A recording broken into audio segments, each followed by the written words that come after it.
Question number 14th.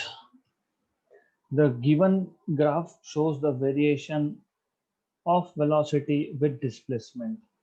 तो ये जो गिवन ग्राफ है ये वेलोसिटी और डिस्प्लेसमेंट का रिलेशन देता है. Which one of the graph given below correctly represents the variation of acceleration with displacement? तो बहुत सिंपल है. हमको सिर्फ क्या करना है कि v बाई एक्स के ग्राफ से हमको a बाई एक्स में जाना है. तो ये हो गया x0, ये हो गया v0. सबसे पहले आपको पता होना चाहिए what is equation of a straight line. y equal to mx plus c.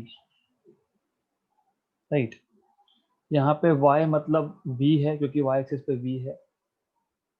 Slope जो कुछ भी होगा बट माइनस होगा क्योंकि आपको पता होना चाहिए अगर आपके पास ऐसी लाइन है तो पॉजिटिव स्लोप होता है, ऐसी लाइन है तो ज़ीरो स्लोप होता है, अगर ऐसी लाइन है तो नेगेटिव स्लोप होता है, अगर line parallel to y axis है तो स्लोप इन्फिनिटी होता है. कौन बता रहा है? मैं नहीं बता रहा हूँ, इक्वेशन बताते हैं. कैसे? तो अभी कर ही रहे तो कर देते हैं आज. You should know. यहाँ पे x, यहाँ पे y. If I take this kind of line, इसको बोलता हूँ x1, इस पॉइंट को बोलता हूँ y1, x2 and y2. By definition, slope is y2 minus y1 upon x2 minus x1. ये definition है. अब अगर मैं ये पॉइंट A और B की बात कर रहा हूँ, A पॉइंट के कोऑर्डिनेट्स है x1 y1, B के है x2 y2, और दोनों केस में x2 is greater than x1 and y2 is greater than y1. ये दोनों के दोनों x2 x1 से बड़ा है, y2 y1 से बड़ा है. मतलब न्यूमरेटर पॉजिटिव, डिनोमिनेटर पॉजिटिव, तो स्लोप पॉजिटिव. करेक्ट. तो दूसरा अगर मैं केस लेता हूं, for this kind of line, यहाँ पे दो पॉइंट ले रहा हूं मैं, ए और बी. ए का x वैल्यू है x1, b का x वैल्यू है x2, लेकिन a और b दोनों के लिए y का वैल्यू सेम है. राइट. तो मैं बोल दूंगा यहाँ पे y2 is equal to y1 क्योंकि सेम है. तो जब मैं स्लोप लूंगा तो y2 minus y1 upon x2 minus x1 करूंगा तो न्यूमरेटर जीरो मतलब जीरो. तो line parallel to x axis is zero slope. फिर तीसरे केस में मैं अगर y और x, मैं ऐसा लाइन लेता हूं, ये हो गया आपका x1 वैल्यू, ये हो गया आपका x2 वैल्यू, यहाँ पे ये y1 वैल्यू, और ये हो गया आपका y2 वैल्यू. तो वापस से स्लोप क्या है? y2 minus y1 upon x2 minus x1. अभी x2 तो x1 से ग्रेटर है, बट y2 ये y1 से लेस है.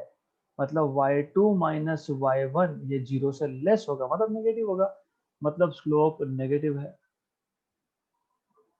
राइट.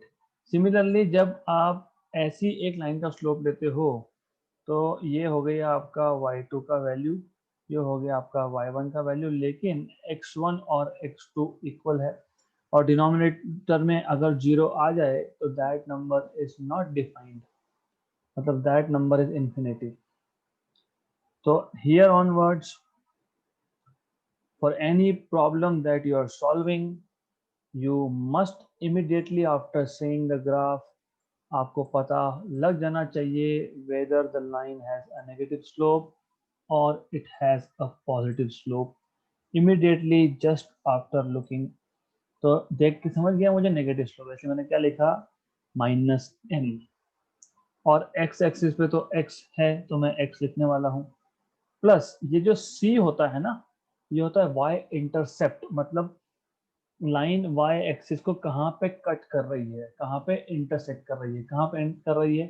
v0 पे. तो मैंने लिख दिया v0. तो जो गिवन ग्राफ था उसका इक्वेशन होगा v is equal to minus mx plus v0. Right. Correct, ये आपको पता होना चाहिए। Good. Where definitely m is slope and v0 is nothing but intercept, and that is why intercept, basically intercept. Good. अगर मैं इस equation का derivative लेता हूं विद रिस्पेक्ट टू टाइम, क्यों? क्योंकि मुझे एक्सेलरेशन और डिस्प्लेसमेंट देखना है ना।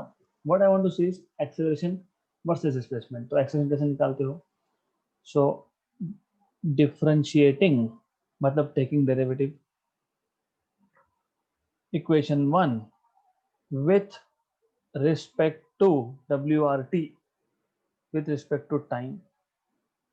So dv by dt is equal to d dt of right hand side.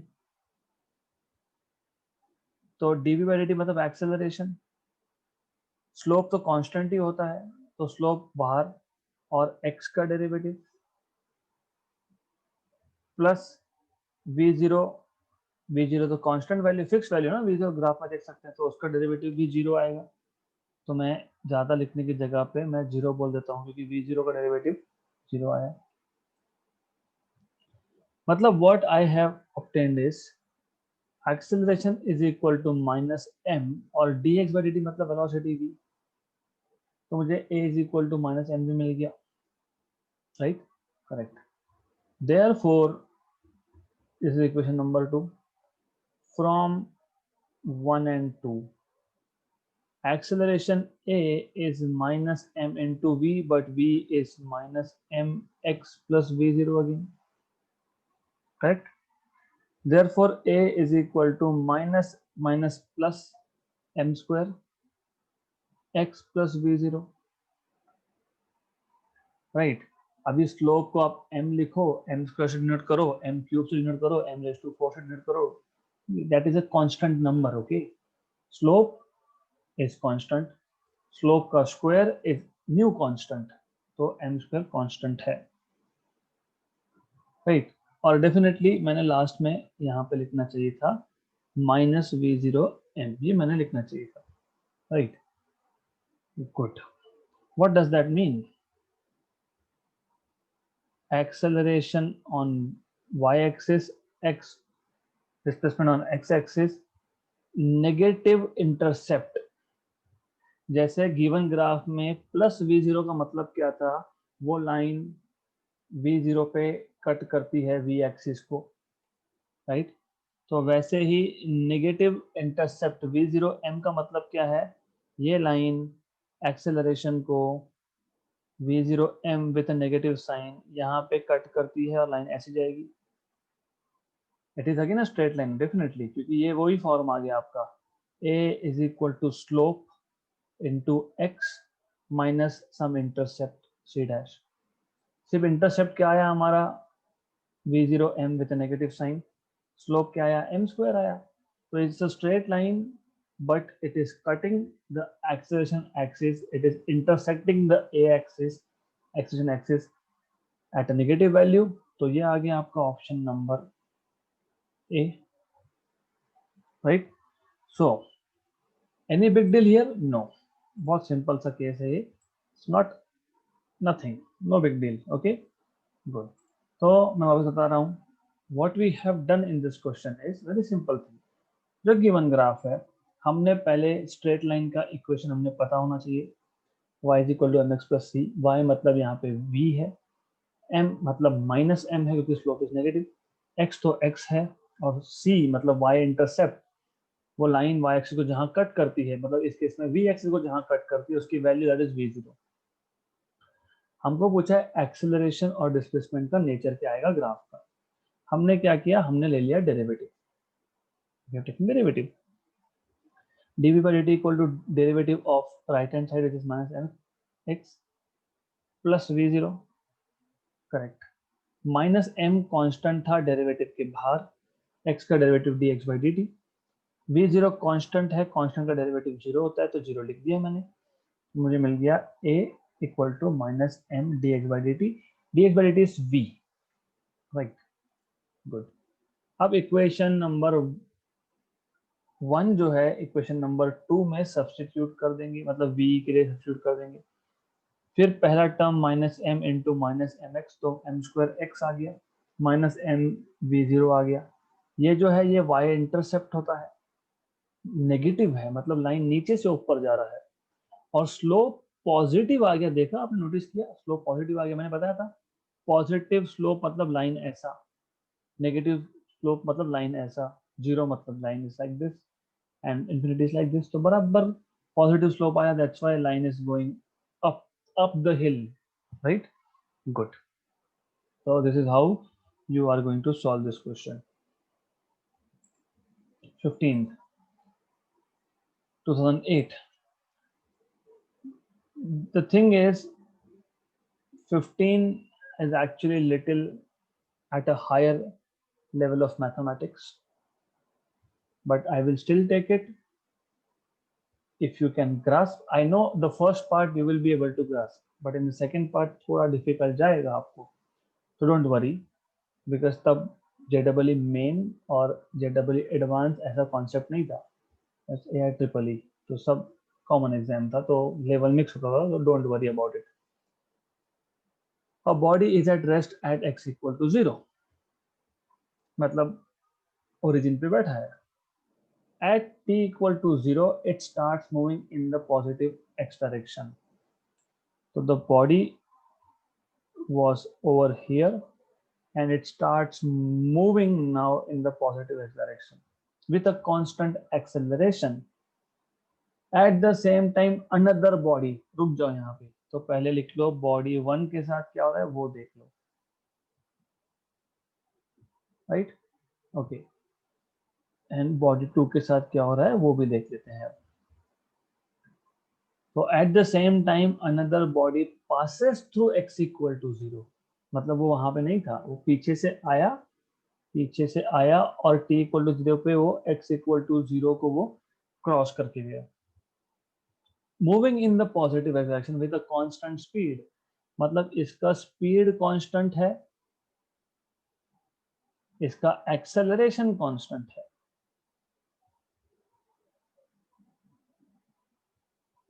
The position of the first body is given by x1 of t after time t and that of second is given by x2 of t after the same time interval। दोनों का time interval t और t है। Which one of the following graph describes x1 minus x2 as a function of time?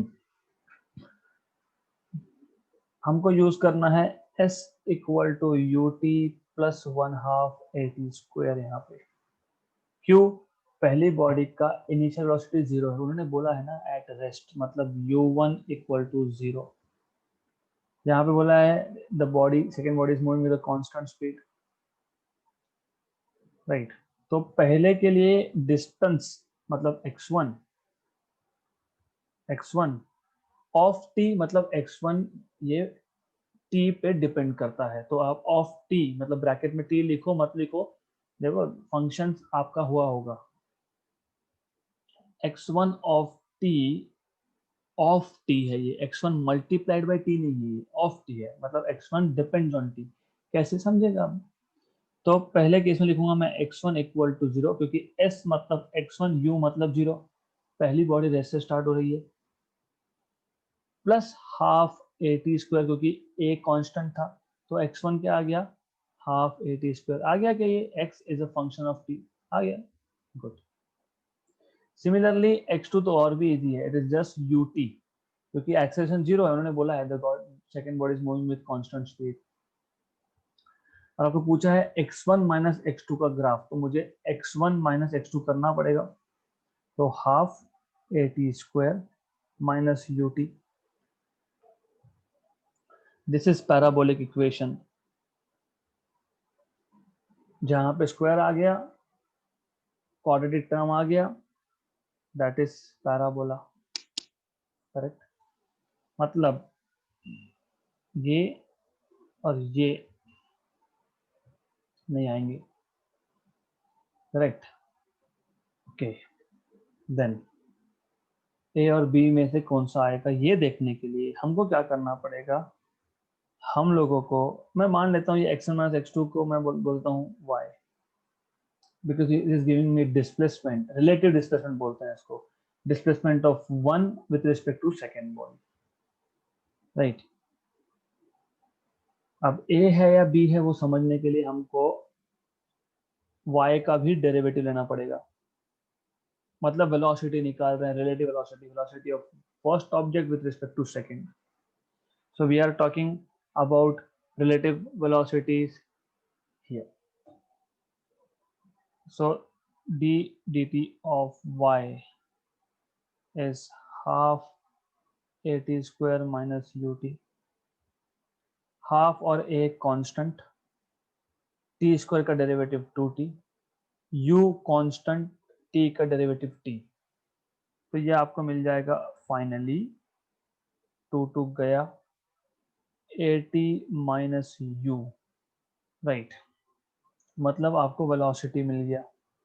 तो you have obtained velocity as at minus u. Good, right? हम लोग ये क्यों कर रहे हैं आखिरी में समझेगा, क्योंकि हमारा आधा क्वेश्चन तो यहाँ पे सॉल्व होगा और यहाँ तक तो कुछ डिफिकल्ट नहीं था. डिफिकल्ट कुछ भी नहीं होता है, बट मैथमेटिक्स का आपका लेवल उतना अभी तक आया नहीं होगा क्योंकि डेरिवेटिव्स इन्वॉल्व है यहाँ पे, राइट? देन ये आ गया आपका वेलोसिटी. ओके, अगर मुझे चाहिए एक्सेलरेशन चाहिए मुझे, तो वो होगा वेलोसिटी का derivative, second derivative of velocity, right? Correct. मतलब मैं v का भी डेरिवेटिव लूंगा, मतलब मैं करूंगा dy by dt, correct? Okay, right. Just a minute.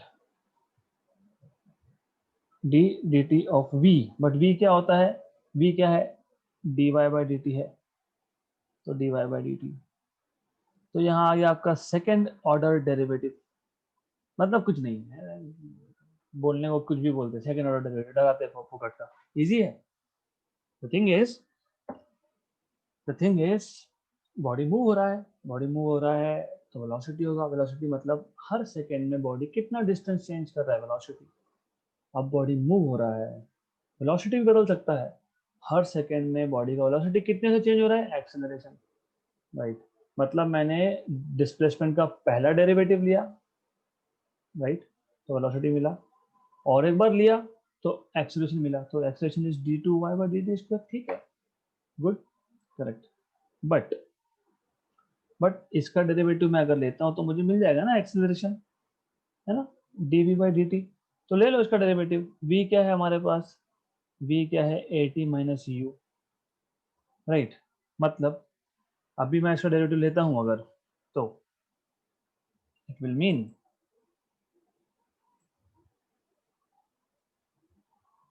इसका मतलब बहुत सिंपल है, that it is a constant outside, t का derivative with respect to t1, u तो कांस्टेंट था, कांस्टेंट का डेरिवेटिव 0, मतलब एक्सेलरेशन जो है वो a है, करेक्ट? राइट? तो पता नहीं था कि हमको, हाँ पता था, फिर ये बुक में लिख के रखते हैं अननेसेसरली. तो द आइडिया इज, मैं इसलिए बता रहा था कि you don't have to do unnecessary things, जो नेसेसरी है उतना करो. Okay, good. तो this all here was not required at all, but if you see many books give you this thing. हम ऑलरेडी जानते हैं कि d2y by dt square is acceleration, ये हमको ऑलरेडी पता है. और यहाँ पे क्या आया, एक्सेलरेशन पॉजिटिव आया, ये और भी इंपॉर्टेंट है क्योंकि a पॉजिटिव है, right? Good. So this implies that acceleration is positive, that a is positive, और वैसे भी पॉजिटिव है ही ना, हमको बोला है, करेक्ट? तो देयरफॉर अगर एक्सेलरेशन पॉजिटिव मतलब ग्रेटर देन 0, मतलब d2y second derivative of displacement is greater than 0, right? इसका मतलब ये होता है ओवरऑल इन जनरल, ये भी करने की जरूरत नहीं थी, ये सब दिमाग में चलना चाहिए आपके। इसका मतलब इतना ही होता है, इसका मतलब ये होता है दैट जब आप y मतलब x1 माइनस x2 प्लॉट करोगे, क्योंकि मैंने x1 माइनस x2 बार बार लिखने की जगह पे y बोल दिया। जब वो प्लॉट करेंगे हम लोग, जब हम लोग वो प्लॉट करेंगे ना, तो क्या होगा, इनिशियली जो है body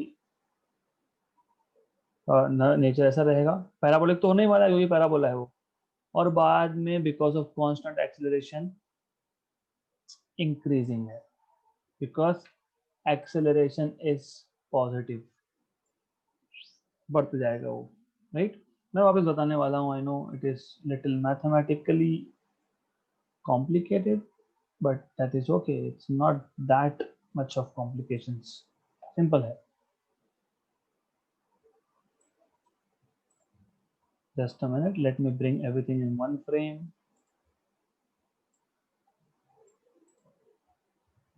So it will be good if I can bring everything in one frame।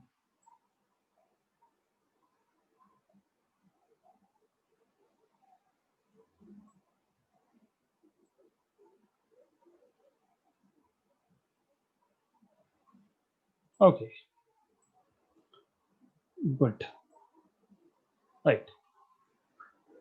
तो according to the question, सिर्फ हमको ग्राफ का नेचर देखना है। हमारे पास एक ऑब्जेक्ट था जो x इक्वल टू 0 पे आराम कर रहा है, सिटिंग, राइट। अब t इक्वल टू 0 पे चलना चालू किया विद कांस्टेंट एक्सेलरेशन, और एक्सेलरेशन है मतलब पॉजिटिव है, a is positive.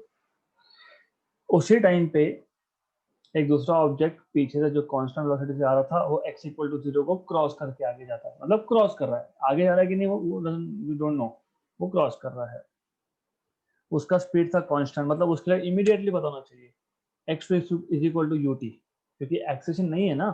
s equal to ut plus 1/2 at square पता है, x1 is equal to half at square आएगा, क्योंकि x1 के लिए फर्स्ट ऑब्जेक्ट के लिए u0 था, दूसरे ऑब्जेक्ट के लिए a0 है, तो x1 equal to half at square and x2 is equal to ut। दोनों को सब्ट्रैक्ट कर दिया, half at square minus ut आपका बन गया इक्वेशन, और ये इक्वेशन पैराबोला का होता है, ये आपको पता होना चाहिए। This represents a parabola. नहीं पता तो मैंने मॉड्यूल्स इसलिए दिए हैं, उसमें मैथमेटिक्स है, तो वो देखो थोड़ा सा, तो वो पढ़ने के लिए दिया है आपको मैंने, right. And unfortunately because my job is to teach you physics, मैं ज़्यादा डिटेल्स में नहीं जा सकता मैथमेटिक्स के, I have my own limitation, syllabus खत्म नहीं होगा। एनीवेज, दूसरा क्या पता है हमको, ए इज d2y/dt स्क्वायर कैसे आया, एक तो पता भी है, दूसरा तो हमने निकाला भी मैथमेटिक्स से। x1 माइनस x2 के दो डेरिवेटिव ले लो, पहले डेरिवेटिव वेलोसिटी देगा, दूसरा डेरिवेटिव हमको एक्सेलरेशन देगा, और ये एक्सेलरेशन पॉजिटिव आ रहा है। पॉजिटिव एक्सेलरेशन का मतलब क्या होता है, ओवरऑल, ओवरऑल ऑब्जेक्ट एक मिनिमम पॉइंट पे तो जाएगा डिस्प्लेसमेंट में, and then it will increase. अगर निगेटिव आता तो फिर आप ऐसा ड्रॉ करते, निगेटिव आता तो it would mean something like this, right.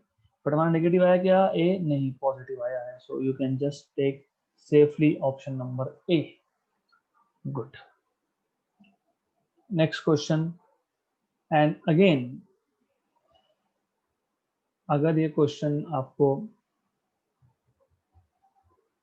नहीं समझा होगा, हेवी लग रहा होगा, तो डोंट वरी, आप local minima, local maxima of a function derivative में सीखने वाले हो, और एक सेकंड डेरिवेटिव टेस्ट होता है बताने के लिए कि फंक्शन का वैल्यू उस पॉइंट पे मैक्सिमम है या मिनिमम है, उसको बोलते हैं second derivative test, right. Second order derivative लेते हैं हम उस केस में। अगर सेकंड डेरिवेटिव ग्रेटर देन 0 आया, इसका मतलब उस पॉइंट पे फंक्शन का वैल्यू जो है वो मिनिमम है। This is what I am saying, so this is a test. If d2y/dt square second order derivative, if it is greater than 0, then the function has a local minimum। Minimum मतलब एक ही point पे minimum value है, फिर बढ़ जाएगा। अगर आपका d2y/dt² less than 0 मतलब नेगेटिव आता तो उस केस में function has a local maximum, मतलब फंक्शन एक पॉइंट पे मैक्सिमम वैल्यू दिखाएगा फिर वापस नीचे चले जाएगा, राइट? तो that is called edge, I mean this is, you will learn in derivatives. तो फॉर टाइमिंग जो मैं बता रहा हूँ सुनो, याद रखने की कोशिश करो। Next question, two balls A and B of same mass are thrown from the top of the building. Okay, thrown upward with velocity v and b. अच्छा ओके ऐसा है, two balls A and B of the same mass are thrown from the top of the building. A thrown upward with velocity v, B thrown downward with velocity v. Then velocity of A is more than B at the ground. Velocity of B is more than A at the ground. Velocity both A and B strike the ground with same, and none of this. Very good. देखो ऐसा है, मैं समझा देता हूँ। Ball A ऊपर फेंका with velocity v, ball B को नीचे फेंका विद वेलोसिटी v। तो जब ग्राउंड पे पहुंचेंगे, ओके, उस केस में फाइनल वेलोसिटी ए और बी का सेम रहेगा क्या? ए का बी से ज्यादा है, बी का ए से ज्यादा है, ए और बी का सेम है, none of this, right? None of this तो ऑप्शन हो ही नहीं सकता है। कैसे नन ऑफ दिस होगा? या तो ए का स्पीड ज्यादा होगा बी से, या बी का ज्यादा होगा ए से, या तो सेम होगा। नन ऑफ दिस का मतलब क्या है मुझे तो नहीं समझ में आता है। Anyways, so what you will do here is, मैंने आपको इसलिए ऐसे एग्जांपल लिए हैं, ए बॉल हो या बी बॉल हो, मैंने आपको बताया था ए को ऊपर फेंका है, रिलीज किया है, नीचे फेंका है, स्टार्टिंग पॉइंट और end point, this is what is important to us. कहाँ से स्टार्ट हुआ, कहाँ से खत्म हुआ, राइट? तो ए और बी दोनों के दोनों h डिस्टेंस ट्रेवल करेंगे, मतलब displacement for both is same, right? Do we know the equation which relates final velocity, initial velocity and distance या displacement? क्यों? हमको इनिशियल वेलोसिटी की वैल्यू दी है, दोनों का डिस्टेंस दिया हुआ है, डिस्प्लेसमेंट बेटर, डिस्प्लेसमेंट दिया हुआ है, राइट? और दोनों का फाइनल वेलोसिटी को रिलेट करने के लिए बोला है। तो what I can say is, case 1 for body A या फिर ball A, what is initial velocity for ball A? ua is equal to v. What is displacement is h. We know that हम लोग दोनों के लिए use करेंगे, दोनों के दोनों बॉल के लिए यूज करेंगे v² equal to u² plus 2as, right? Okay, then va² is equal to ua² plus 2asa, मतलब va is equal to under root of ua and ua is v, so v² plus 2a sa is h, right?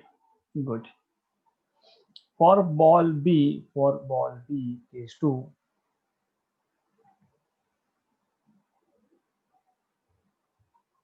what is initial velocity? Minus v, because you are throwing it down.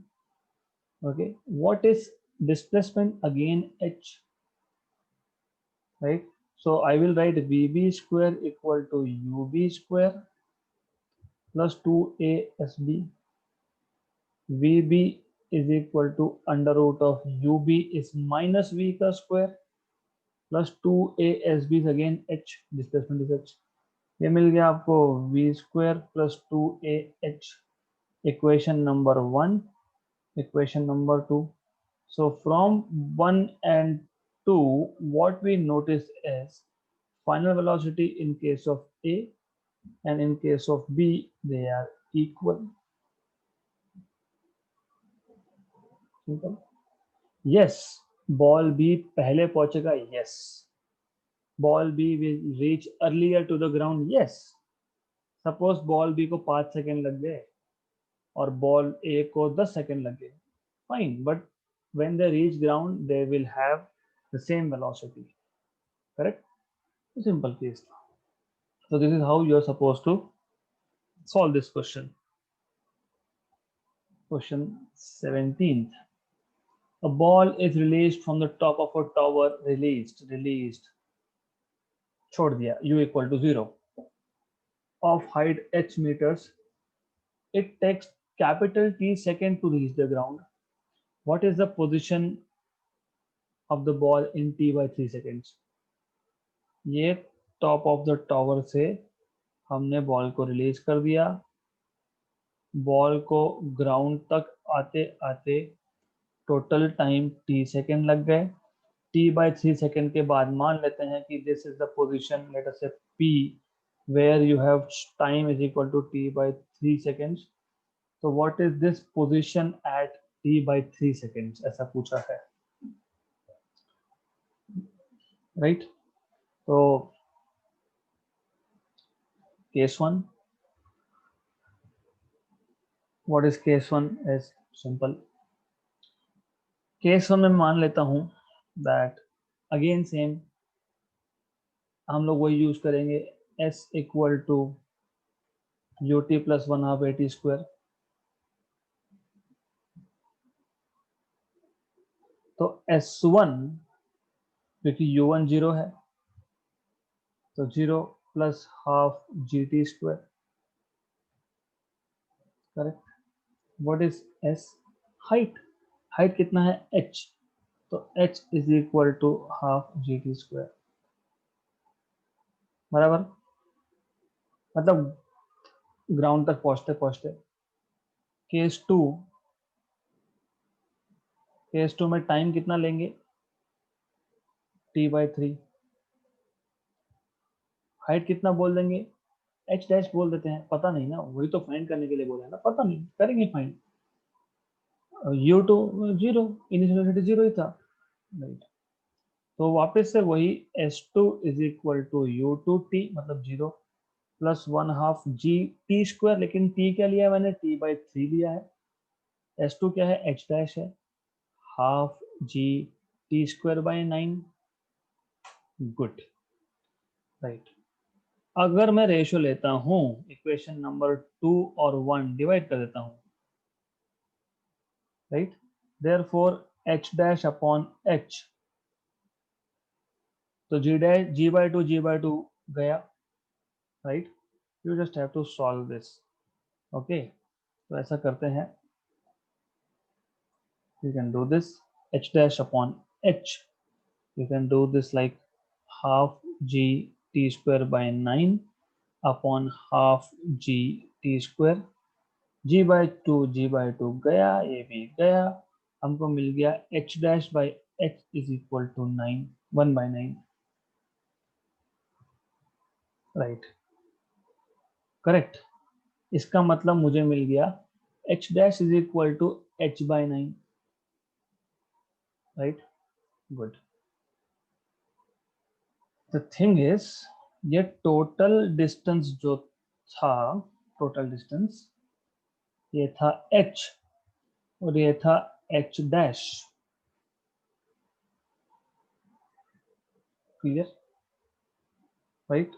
अगर मैं दोनों को subtract करता हूं, तो if I subtract h dash from h minus h by 9, that is equal to 9h minus h मतलब 8h by 9, right? Correct. So what is the distance? 8h by 9 from the ground. Option number C. I will repeat again. Question is extremely simple if you pay attention.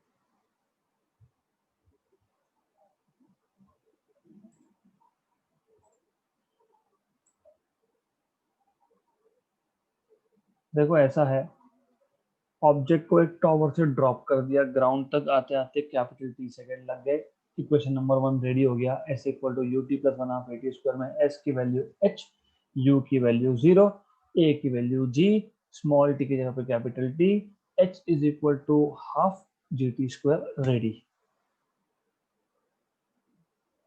हमको पूछा है t/3, capital t/3 seconds के बाद position क्या है ball का with respect to ground, from the ground. तो मैंने बोला ठीक है, s equal to u t plus one half a t square में एस को बोल देते हैं एच डैश, कुछ भी बोलो क्या फर्क पड़ता है, एच डैश बोलो, कुछ जो बोलना है वो बोलो, या if you are getting confuse with notation ऐसा कर देते हैं ना। अगर नोटेशन का ही प्रॉब्लम है तो फिर इट्स नो बिग डील, मैं इसको कर दूंगा इरेज, इसको कर दूंगा इरेज, हमारे काम का नहीं है ये, इसको कर दूंगा erase. If it is creating confusion no, so better we not write confuse करने वाला नोटेशन। कोई नहीं, कुछ नहीं है, सिंपल केस है, रिपीट भी हो जाएगा और नोटेशन भी सिंप्लीफाई हो जाएंगे हमारे। वो एच लिखते हैं because height from the ground, इसलिए वो ऐसा एच लिखते हैं। डजंट मीन दैट आपको भी करना पड़ेगा, doesn't really mean that. Okay, तो what we can do is, alright, ये हो गया S1 डिस्टेंस, ये हो गया S2 डिस्टेंस।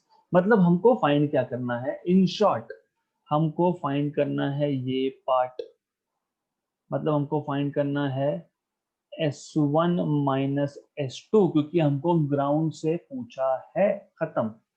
ये हो गया आपका S1, S1 मतलब ग्राउंड तक का डिस्टेंस, पता ही है, वो तो पता ही है H है, राइट। S2 हमको मिल गया half g t square by 9, कैसे, वही s equal to u t plus one half a t square से। फिर मैंने क्या किया, मैंने S2 बाई S1 कर दिया, फिर मुझे क्या मिल गया, S2 by S1 equal to 1/9, correct, clear, okay. मतलब S2 क्या मिल गया, S1/9। हमको क्या फाइंड करना है, S1 माइनस S2 फाइंड करना है, तो S1 माइनस S2 कर दिया, राइट, करेक्ट। S1 क्या आया, S1 माइनस S2 क्या करोगे, S1 क्या था, S1 तो H बोला है उन्होंने, H, राइट। और S2 इज S1/9 मतलब H/9, तो H/9, तो 8H/9 आ गया आपका, distance is 8H/9 from the ground. Solve, was not difficult at all, कुछ था ही नहीं इसमें, was nothing, that's it। Next question, a ball is thrown vertically upward with which of the following graph or graphs represent velocity time graph of the ball during its flight, neglecting its air resistance। Completely joke, but physics में joke इतना आसानी से समझ में नहीं आते। हम लोगों ने बिल्डिंग के बिल्डिंग के ऊपर कुछ नहीं बोला है, सिर्फ वर्टिकली अप बोला है, ball is thrown vertically up. ये बॉल हमने ऊपर फेंक दिया, क्या होगा, सबसे पहला तो आपको समझना है कि व्हाट विल हैपन, ओके। ऊपर फेंका है, ऊपर, अपने आप तो ऊपर जाएगा नहीं, अपने आप तो ऊपर जाएगा नहीं, राइट। ऊपर फेंका है, इनिशियल वेलोसिटी दी है, मतलब वेलोसिटी टाइम ग्राफ में यहाँ से स्टार्ट होना चाहिए, मतलब सम इनिशियल वेलोसिटी से मोशन स्टार्ट होना चाहिए। आप जब एक बॉल को ऊपर फेंकते हो, कनेक्टेड विथ रियल लाइफ, ऊपर फेंकते हो, क्या होगा, बॉल का स्पीड कम होता जाएगा, कम होता जाएगा, कम होता जाएगा, कम होता जाएगा, एक पॉइंट पे जीरो हो जाएगा। मतलब you should have some point on the time axis where it should be 0 in forward time direction।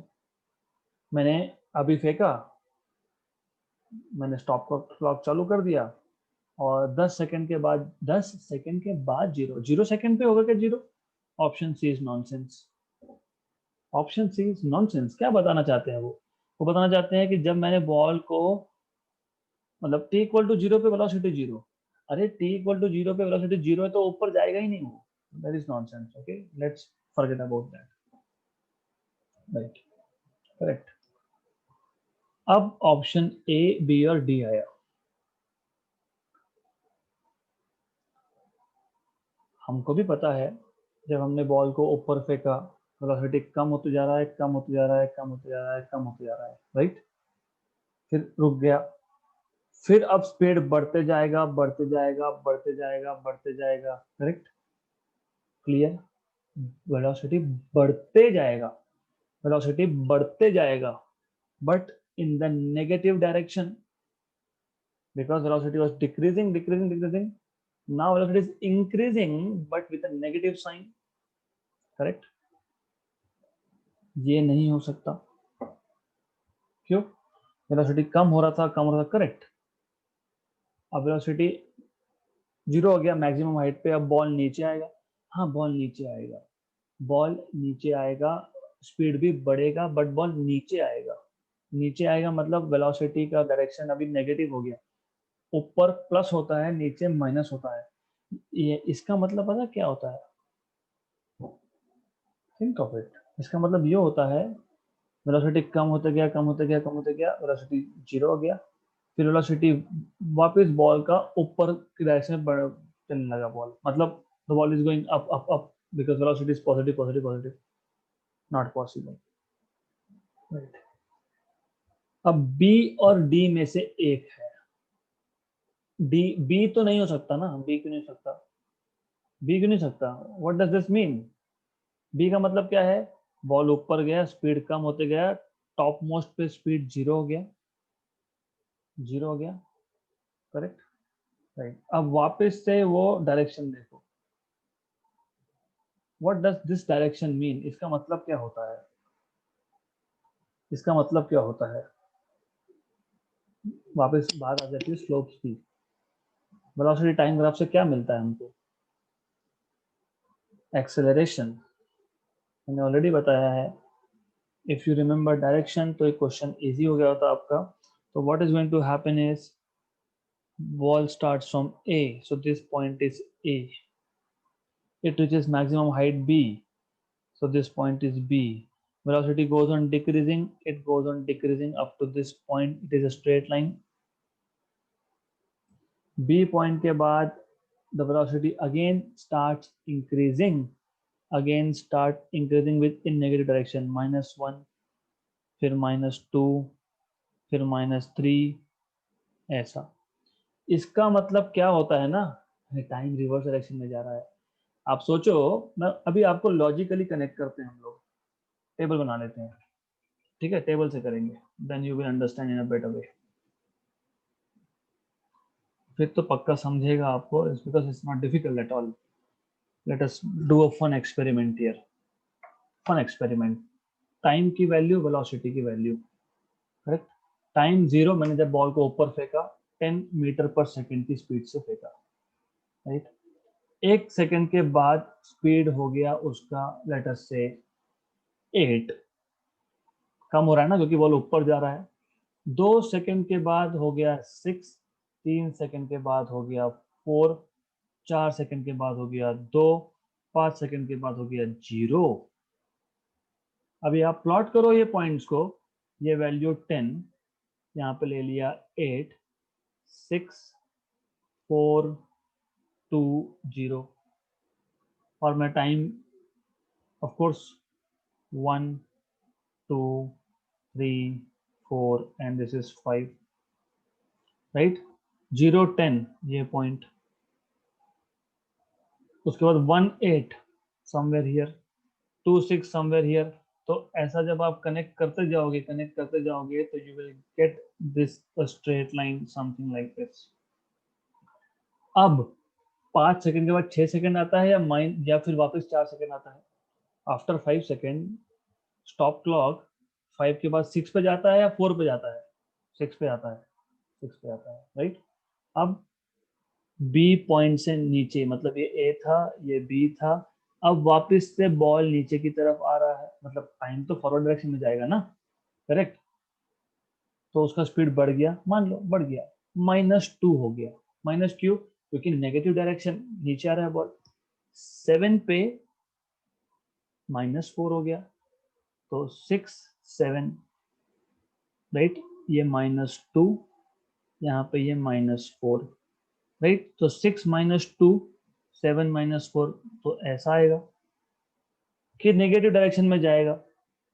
तो ऑप्शन बी भी नहीं हो सकता, तो एक ही बचा, ऑप्शन डी। ऑप्शन सी तो देखो, बी और सी जोक है, जोक। क्यों जोक? टाइम फॉरवर्ड डायरेक्शन में टुवर्ड्स पॉजिटिव है। बॉल कैसे आ रहा है, देखो डायरेक्शन, देखो यहाँ पे, देखो, मतलब 5 सेकंड के बाद 4 सेकंड, उसके बाद 3 सेकंड, उसके बाद 2 सेकंड, ऐसा बताया उन्होंने। ये जोक वाला क्वेश्चन है। बी और डी नहीं हो सकते, because you can not measure velocity, or basically you cannot have such kind of motion in which the ball is thrown up or time is going in the negative direction. नहीं हो सकता। ए क्यों नहीं आया? ए और डी में tough competition था, क्योंकि ए का मतलब होता है कि स्पीड कम हुआ, फिर स्पीड बढ़ा, लेकिन स्पीड यहाँ पे क्या होगा, बढ़ेगा, बट नेगेटिव डायरेक्शन में, because the ball is going up, becoming zero and coming down. Coming down matlab it is coming, going in the negative direction now. So option number D is correct. We will stop here and we'll continue in the next session.